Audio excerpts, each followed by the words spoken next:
They say when a baby is born, so is a mother. But while you are there to help your baby grow into the person he or she is meant to be, who is there to help you? Many women feel lost and alone when they become mothers, wondering, who am I now? Sometimes it feels like the transformation from woman to mother is as radical as a caterpillar's transformation into a butterfly. Did you know that inside the chrysalis, the caterpillar literally turns into goop before it rearranges itself into a butterfly? This podcast is about the goop, what soul transformation looks like as you transition from being a woman to a mom. Your baby's growth matters, but yours does too. You're not alone. I'm your host, Brittany Ming. Welcome to the Motherhood Metamorphosis. Hi, everyone. Welcome to this episode of the Motherhood Metamorphosis. I'm your host, Brittany Ming, and today we're talking to Kathy Radigan. Kathy is a writer, blogger, mom to 3, wife to 1, and the one-time owner of a possessed appliance.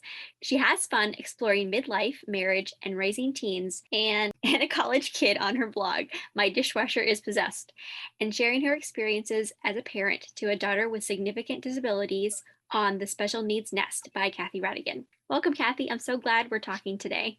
Thank you. I'm so happy to be here. So I reached out to you because I have been following your pages for quite some time, and we've also talked on the phone many times as well. Yes. I really have appreciated your advice, just talking about our kids. Yeah, because you've been on this path a little longer than I have. What I wanted to talk My way of saying I'm almost old enough to be your mother, but yes, almost. But part of your story is that you had experienced pregnancy loss and miscarriage before you ever became a mom. And also, I think, because I'd asked you to come on and talk about loss, and I think we can take that several different ways, but I wanted you to be able to tell your story and how that has affected you as a woman and a mother.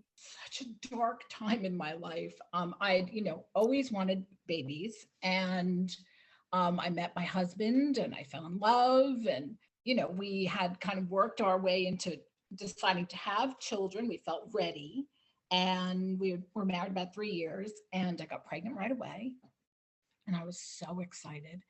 I was just so happy. I felt like the whole world had kind of just clicked for me, all the things I had worked for. And here we lived in the city, and I had my little cat, and it was just, my job was working out. It would probably be okay for me. I could work part-time and be home. And it was just all these things were coming together. Then I had a miscarriage. At 10 weeks, I was starting to have some discomfort. And so I went to my doctor. Oh, and then I started having, they thought I had a bladder infection. So they would put me on antibiotics. And then I started having some spotting. So I called my doctor. It's so funny how you remember things, because it was, 24, 25 years ago. We were at we lived on the Upper East Side, and we had gone, there's the New York City Marathon. And so we had gone to see, we always went to watch the runners. So we had gone to breakfast, we watched the runners, and I started having the spotting. So I called my doctor. He said, okay, we're not going to overly worry about this, but, come in tomorrow. And I had a paper due. I was working. I was also going to school. So I was kind of trying to keep everything very normal. But I was so nervous. And we went, and I saw my baby, and it looked like a baby. It was 10 weeks. It had little arms and legs, but there was no heartbeat. Mm-hmm. And it was just horrible. And we went through that loss.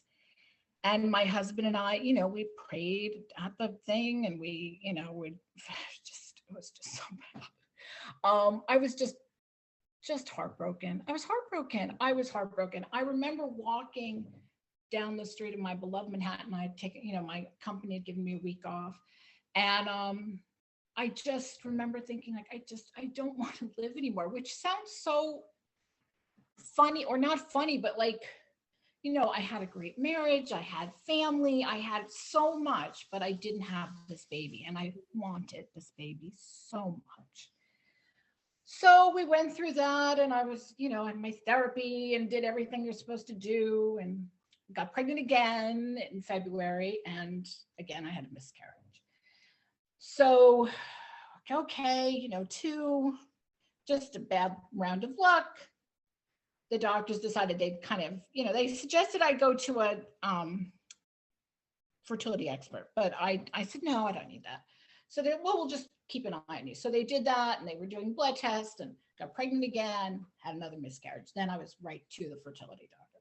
Did the fertility doctor, did all the tests, do all the genetic stuff. And they're like, I probably just need a little, we'll just do, a little Clomid and, a little timed sex, and we'll see how it goes. I got pregnant again, and then had a chemical pregnancy, just really quickly. It was during Christmas. It was horrible.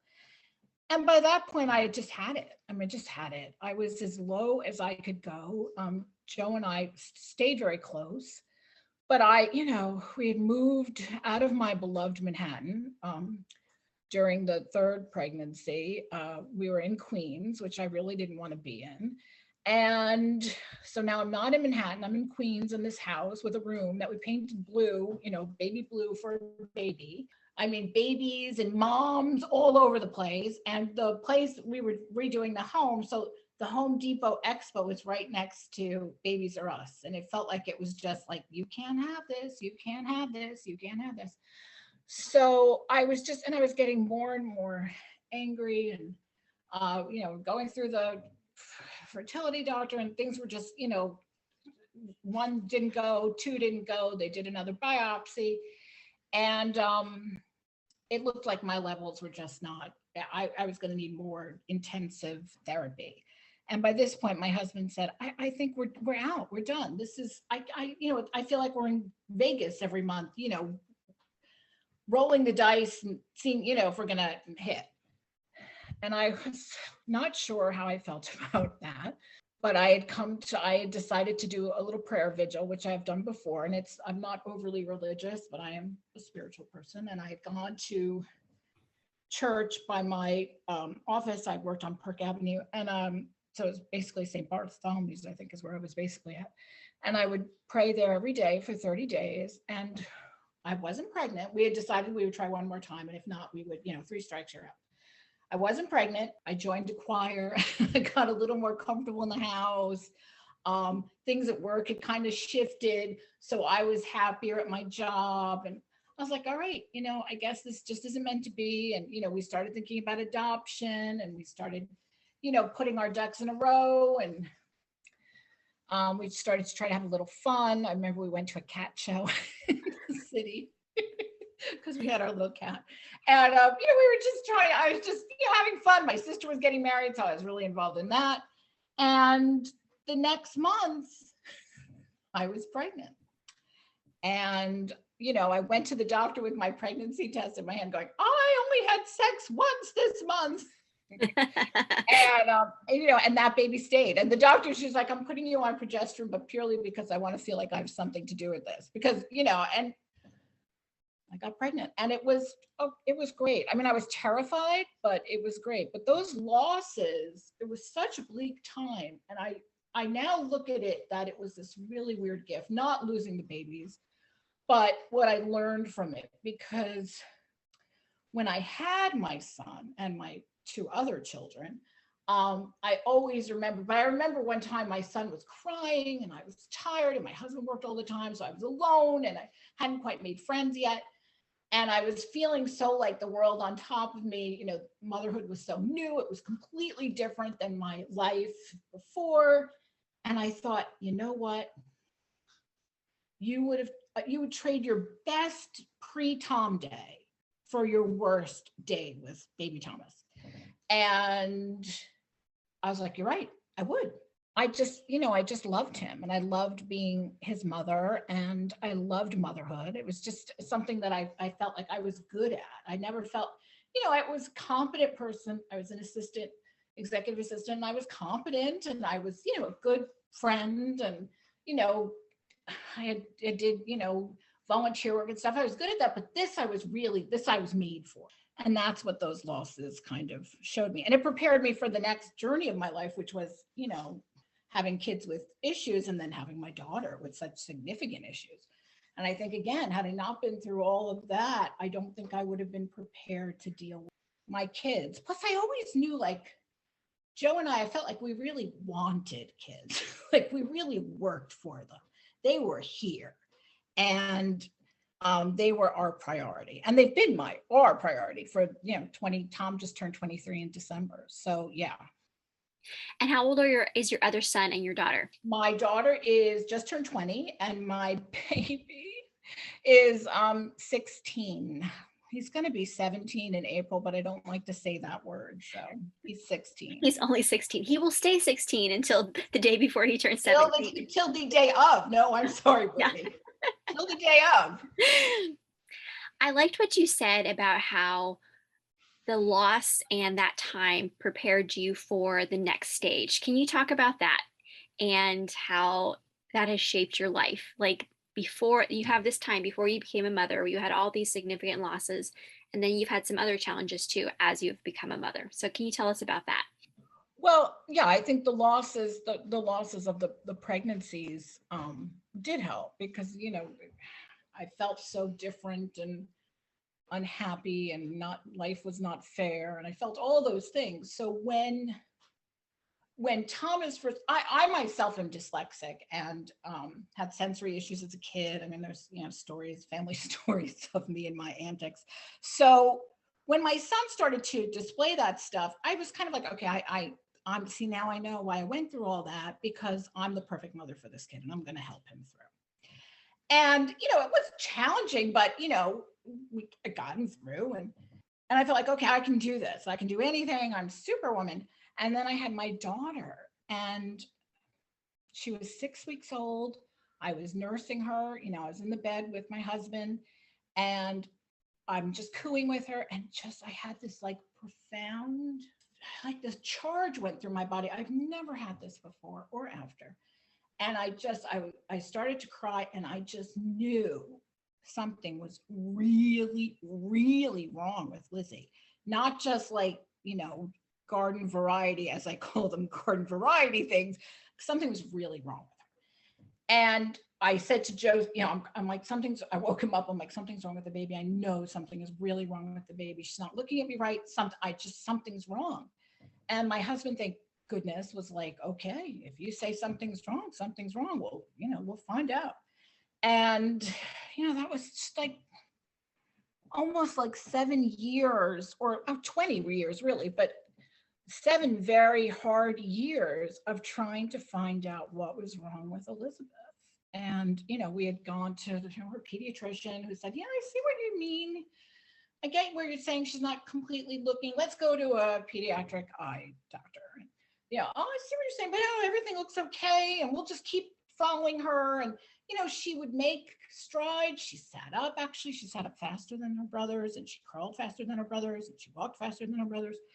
But she wasn't making sounds, and she looked frequently in her own world. And I, automatically thought this must be autism, but looking through everything, I'd already been through the autism scare with Thomas, because he had sensory issues and stuff. And I would have been fine if someone just gave me a name, okay, this is but nobody could give me a name. Nobody could say, oh yes, this is, because it just, she wasn't fitting into any category.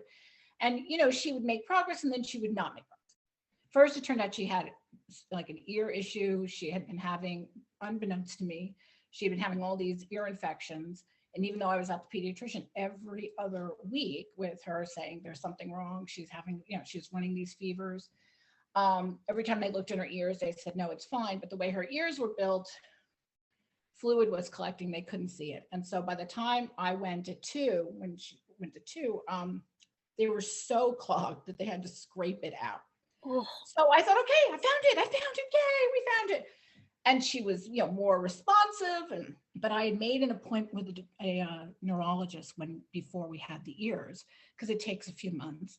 And I'd filled out all my packet and doctors. And so I was like, well, I might as well stay. She was already in early intervention. I was like, well, I'll keep the appointment. And he looks at her, and he's watching her, and he goes, I don't recommend an MRI for every kid at 2, but I'm worried about her. I don't like the way her eyes are spaced. I see some markers for some things, and I want her to have an MRI. And it was 2 feelings. 1, I was terrified, but 2, I was like, oh, thank God, I am not the only one that sees something that's really wrong with this kid, because people were starting to think it was me. you know, like maybe I think, you know, I don't know if Joe and I had started going to, we had started going to a marriage counselor around that time because the stress of everything was just getting to us. And so we had done like a short-term therapy. And I remember the therapist saying to me, you know, you have to relax, the baby's fine, you know, Thomas is going to be fine, Elizabeth will be fine. Look at these pictures, they're beautiful. And my own therapist was like, you know, you're doing everything you can, you have to relax. And people were like, you know, go on medication, which I had already gone on.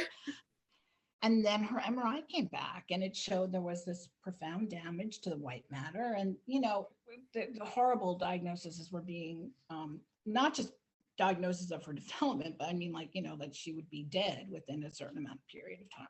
Thankfully, that, you know, she didn't have those. She has something called leukodystrophy, which all that really means is that there's damage to the white matter. There's, you know, damage. And then there's a million different types of leukodystrophy. Some are quite awful, but they can turn on at any time. So right now she's static. Her damage has not changed, and it's possible that might always be the case. Or it could, you know, turn on and she could get sick. So I was always being told to look out for regressions, and she would have these huge regressions and these huge, like, she was screaming, oh God, she would scream and scream and scream for hours. And it wasn't even like she wasn't up and she wasn't asleep. She was just like in this half state. And she would just, and I'd be there trying to get her to sleep and she'd be screaming. And I guess when she was 5, she had to go for a test for seizures because they started wondering if these were like a behavior seizure. And we're there at the hospital and we have the bed closest to the window. And there was another little girl also being tested. You know, they have their heads full of electrodes and you have to be there for 48 hours. And so Lizzie's crying, screaming, not crying, screaming at the top of her lungs. And I'm feeling awful because this little girl is there and the nurse was coming in and out to help me. And what would happen is Lizzie would have these and then she would just stop. Like she would just stop and go to sleep.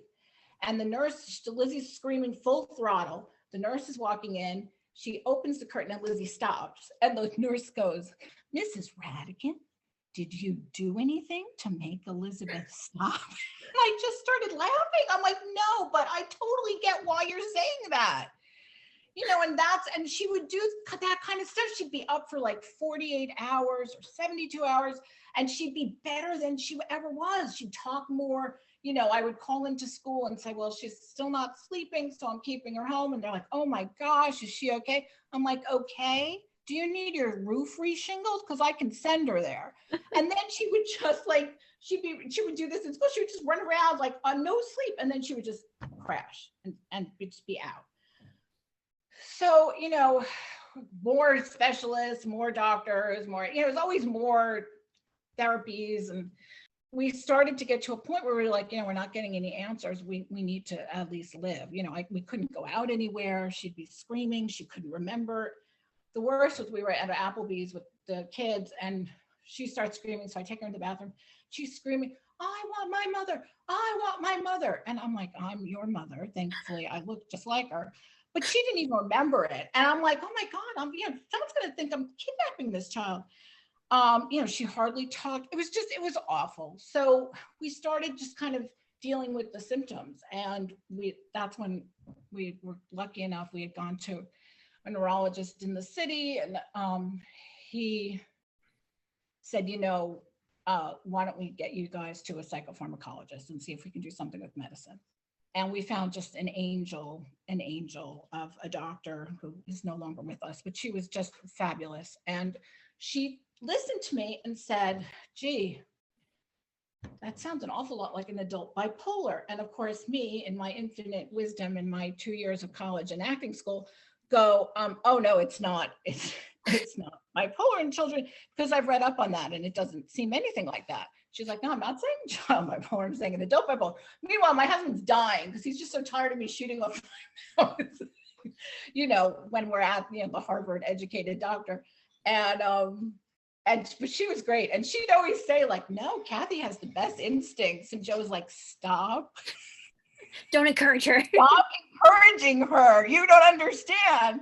Because then I like, she would just like, the doctors would just talk to me. And again, I thought that was like back to the losses, because it was during the losses when I would, research things and call different hospitals and find out. And so like through the losses, I became more of an advocate for myself. And then I could turn that to the kids. So, I was comfortable talking to doctors. I was comfortable, dealing with that.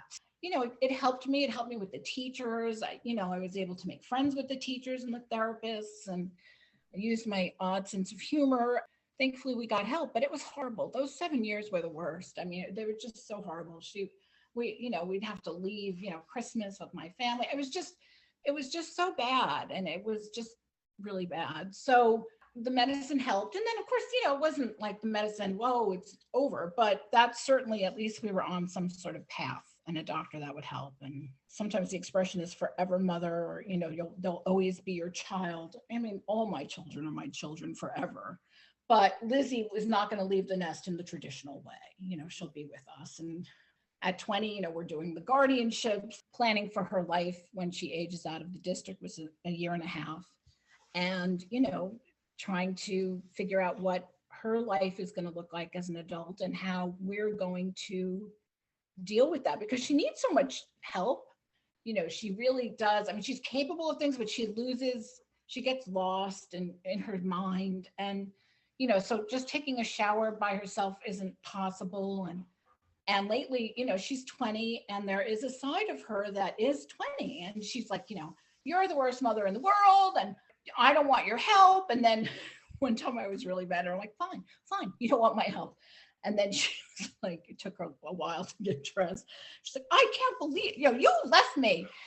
And, she told her psychiatrist, and Lizzie, I mean, it make it seem like Lizzie can talk a lot. She says things, but it's very hard, but it's funny when she says these things.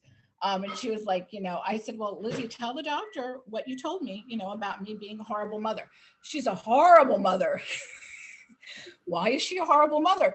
Because she forces me to take a shower and get up.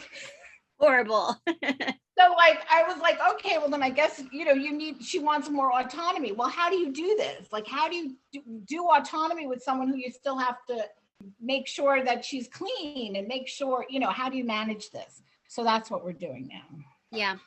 So I've seen some of the videos that you posted online with you and her. And I love that, one, she looks just like you. You're just like mother and daughter. And two, like, I see so much joy in your relationship with her. And I think that's really beautiful. But I know that that joy has probably been a journey for you, because you've had to go through maybe a shift in your dream of what you thought it might be to have a daughter.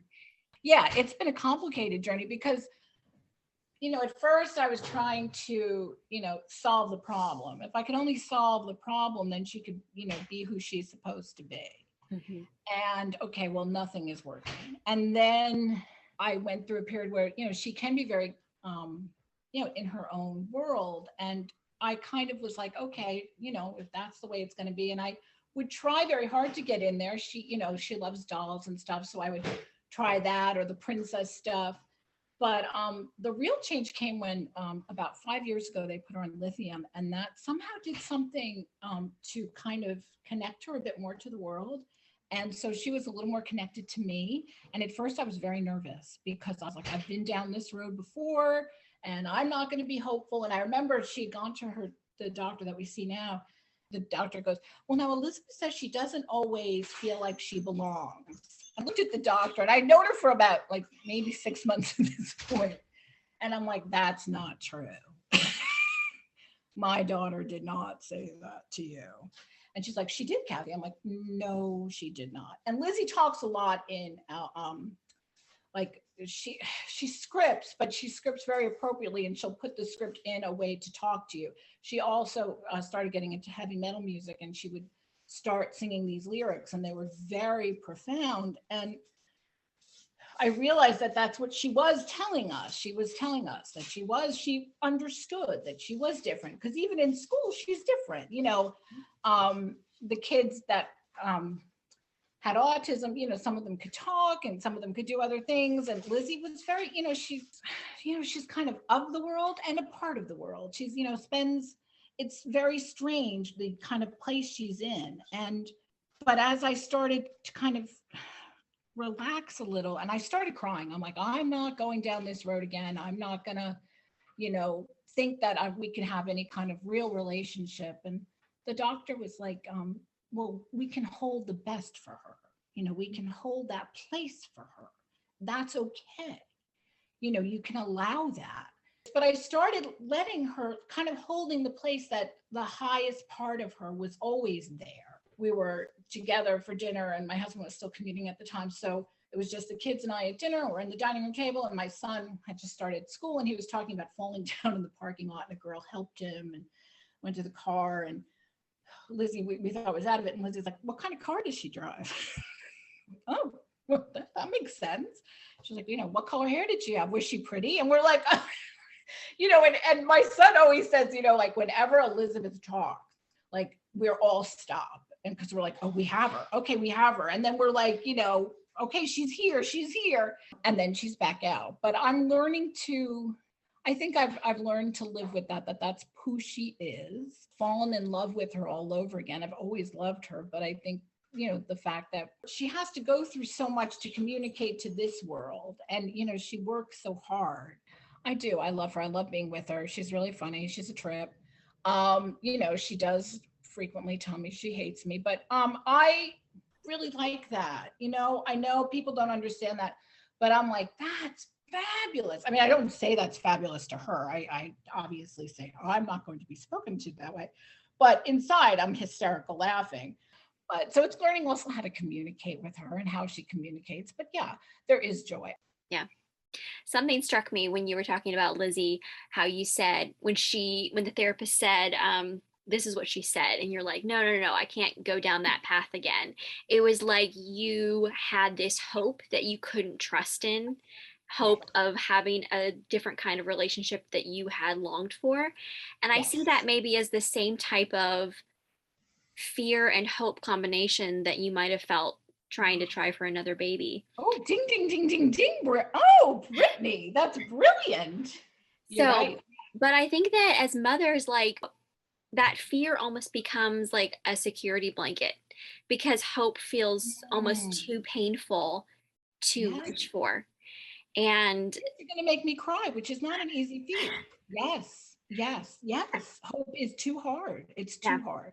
And I think sometimes we think, oh, all these like fluffy things like, oh, faith, hope, and love, like that's what I'm standing on. Like sometimes that can be the hardest thing to keep reaching for as a mom. I used to hate it. My mother would be like, well, we have to keep faith. And I'd be like, yeah, you keep faith. Yeah.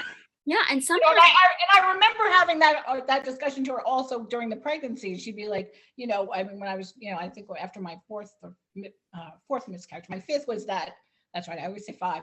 My 5th miscarriage was my son, Thomas, was originally a twin pregnancy. And so even in that pregnancy, there was loss. There was just loss. But I remember my mom was like, she told me someone was pregnant. This was right after my 4th miscarriage. She's like, see, you just have to have hope. And I'm like, yeah, no. I hung up the phone. No. Like, no. And sometimes that's just too hard. And I think that sometimes you don't have to hold on to hope when you can't. And I think other people can hope for us and they can hold on to that for us if we can't have faith and we can't have hope and we're just trying to survive in that season. And I think gradually we can regain hope and faith for ourselves, but we need those people to bolster us up sometimes. At least that's been the case in my life when I have felt like I'm drowning and I can't move forward or I'm so fearful. Miracles are like, there's always been like a person there. Like when I was in the deepest parts of the thing with, when I found out yet again that my, the biopsy wasn't good and I probably wasn't going to be able to, do this. There was a woman on the bus that happened to be at that time.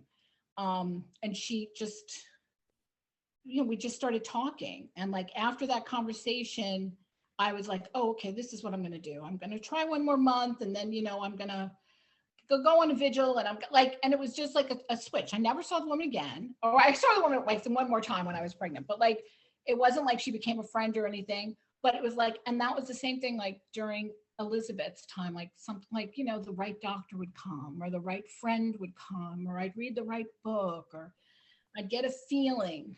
But the hope thing, yes. I mean, Lizzie was a good 15, 16 when I started to start hoping again. And then when she, about 5 years ago, she went through another really rough time. We had to shift her to upper meds. And I remember, I put on weight since basically with Elizabeth, the stress of everything. I used to kid that, I could tell you every bad time that Lizzie had, or one of the boys, from like how much weight, like, okay, these 5 pounds was from this time, this 5 pounds was from this time. But when Lizzie was going through this really rough time, about 5 years ago, I remember saying to the doctor, I finally hit the time where I can't eat anymore. Like, I was just under so much stress. It was so bad. It was so bad. And thankfully the medication helped, but I'm okay hoping now. And even looking at her, I don't have, there's maybe momentary little sadness here and there. I mean, I have a niece that's 6 weeks older than Lizzie, and she's in college and stuff. And sometimes I'll get a little down that Lizzie's path isn't like that. But then I think like, well, but Lizzie's Lizzie, and it's just, she'll have her own life. I mean, I am nervous about, where it's going to happen after school. But I keep trying to reframe it in my mind that, we will figure this out. She will figure this out. We will try to have her guide us the best she can, the princess that she is. But yeah, no, you really put the nail on the head with the hope thing, because yes. And I think if you can't be hopeful right now, I agree. Just do what you can to get by. Yeah. That's okay. I think that transitions really great into like our last question of what would you tell another woman who's walking maybe a path of loss, whatever that looks like. What would you tell her if everybody's around her telling her you just need to hold on to hope, you need to hold on to faith, and she feels like, oh, here's another thing I'm failing at because I can't seem to hold on to that? Just, it's okay. If you can feel the crappy feelings, feel them. I've never been great at that, but maybe just hang on to whatever you can. If you're close with your husband, or you have a friend, or you have something, hang on to that. And I mean, I do find thinking about what I have, what I'm grateful for, does help. But in that depth of despair, the fact that I had Joe, and we both had jobs, and we were happy, and wasn't that much of a, it was like, but I don't have this. And I think I had to just go through that muck. You have to walk through the muck. And who wants to walk through muck? And I especially don't. So, I'm looking for things to put on the muck, a new doctor, a new this, whatever I can do. And sometimes you just have to walk through the muck. And trust. And even if that trust is just, okay, I'm going to just do the one, I'll go to work, or I'll, hop on my support group, or I'll do something, and just trust that maybe, the answer's out there at some point. But you don't have to listen to the, I realize people just say these things because they're, they don't know what else to say. But, it also comes a time when you're going through a lot of loss. People just don't know what to say to you. You're scaring them, especially if you're just like them. They don't want to be by you. They don't want to know you because you're just like them. And if Kathy could have 5 miscarriages, well, so could I. If Kathy could have a daughter with such significant issues, well, then so could I. So, you start getting cut off from people. They don't want to hear your pain, and you don't want to keep bothering them. So what would I tell someone else? If you're listening to this and you're in a lot of pain, know that, there are people who were in that muck before you, and they got out, and that you'll get out too. Yeah. And hopefully somebody will, crawl in the muck with you and help you out. Yeah. I like how you talked about earlier that there were moments of light, like that conversation that you had with the lady on the bus, Right. or the doctor that was specifically encouraging, whatever it may be. Like, I think maybe just observing that, hey, that was a moment in my life that I felt a little lighter. And I think that those can almost be like touchstones that we can say, okay, like, here I am, and I feel a little lighter in this moment because of that conversation, or because, I took a deep breath while I watched the sunset, or whatever moment of beauty. Those moments can get us through to the next touchstone. Yeah. And I don't think that they always hold us up, but they keep us from sinking down further. Perfectly said. So, yeah, I really appreciate you telling your story and the levity that you bring, because you have been through a lot. And I loved hearing your humor in it too. So, and especially if you are new to Kathy, you need to follow her Dishwasher is Possessed blog, because it's hilarious. So, all right. I like to end our time with these 10 rapid fire questions, and they're just for fun. So, all right, I can't wait to hear your answers on these. Which Disney princess would you want to take out for coffee? Cinderella. Cinderella. What?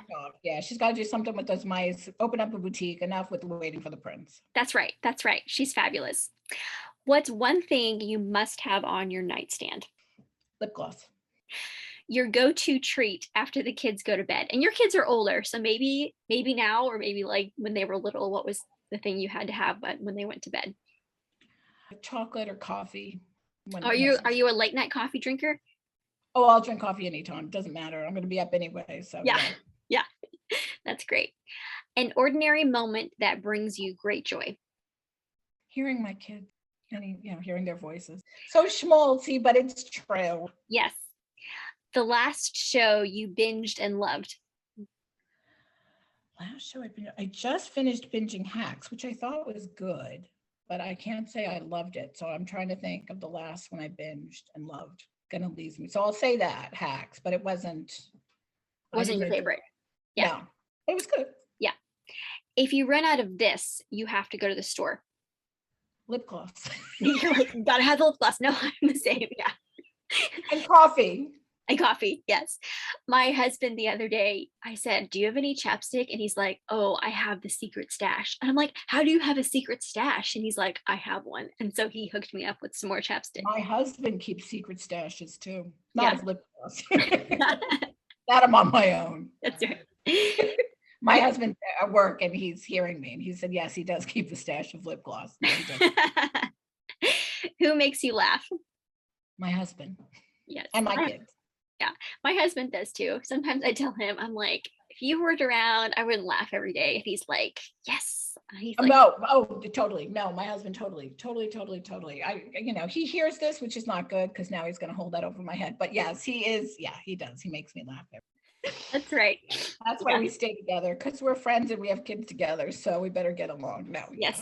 Yeah. And we're married. We're almost married 29 years. Oh, that's so great. I love that. All right, next question. When you were 5 years old, what did you want to be when you grew up? A mom and an actress and a writer. Wow. Well, you've got 2 of those. And have you done any acting?